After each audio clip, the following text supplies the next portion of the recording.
Well, hello YouTube! Now we are going to learn how to use things from last tutorial in combination with data that we are going to grab from keyboard. So let's delete this and let's start with definition of variables that will be dynamically populated. So, of course, integer, first number, and check this out. Now you don't need to state equal or anything else here. Just it's enough to tell the system that we are going to operate with some number that we will get from somewhere else. Now same thing for another number. Second number, and that will be blank for now, and also we will deal with results. Result will also be blank for now because we don't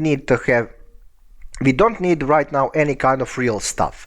So let's print something on a screen, because how end user will know what he needs to type. So cout, like please enter first number and then we'll go to next line. Now this is the new stuff right now. We will use console in. So this is new stuff. Every time when you want to grab something from keyboard, you're gonna use console in. So basically it's like a redirection of stuff from keyboard, like those buttons, into your machine through software. Okay, and now we will not use these arrows, we will use opposite arrows, two of them. Okay, so this is how you grab stuff from keyboard. And where we are going to put those things that we are grabbing? Well, in this case, because of this, in the first number. First number. Okay, so that's cool for a first number. Now cout, please enter second number, and a little bit of comma here, semicolon, sorry, and a little bit of space for beautification, and line, and same analogy down there. Console in, don't forget opposite arrows, and we will flush this to a second number container.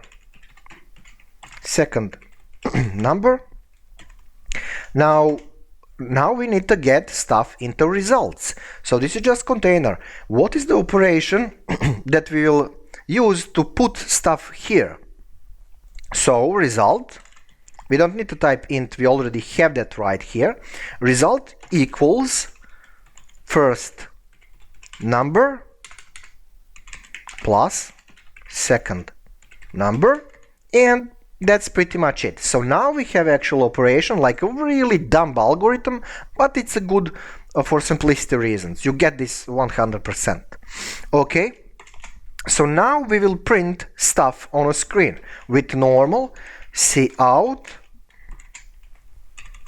Result is, this is our custom string kind of report, and now we will grab this result, actual container with results. We will put it here, and also we can concatenate that with end line. So normally you can use it end line down there individually, but sure, you can concatenate these things with end line at the end, and this thing will definitely work. Well, of course, we need to build and run things to check for errors. So let me push this a little bit down there, and I think that font is good.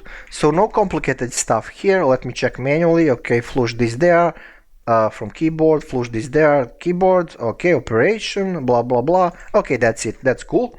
Build and run, and there you go. Your first input in C++. So please enter first number, I don't know, 15, and enter. Please enter second number, 25. And result 40, which is accurate. So that's cool. Now I do know that last tutorial was really like extremely dumb and simple, but see, because of that tutorial now you do know how to create a result container, how to do operation, how to grab stuff from keyboard with a new console in command. And now please note, if you're a beginner, there is a great chance that you will sometimes interchange those arrows, like where they don't need to be. But don't worry, when you run into compilation errors, you'll have this red dot here or somewhere where you created that error. So don't worry about it. Just remember, if you want to spit something on a screen, you're going to use cout, and if you want to grab stuff from keyboard, you're going to use console in. Really simple stuff. And you need to define a location of that container where you are putting things. Okay, I need to drink a little bit of water. Just a second. Man, I need to stop drinking this Coca-Cola and similar drinks. The water is the king. Anyway, so yeah, that's pretty much it. And let me see, in the next tutorial, we're gonna combine these things in a little bit more complicated calculator. Like, we will deal with basic 4 of mathematical operations, but in one script, I mean program. I always switch myself to Python terminology. Anyway, I'm gonna shut up. Thank you for watching. See you next one.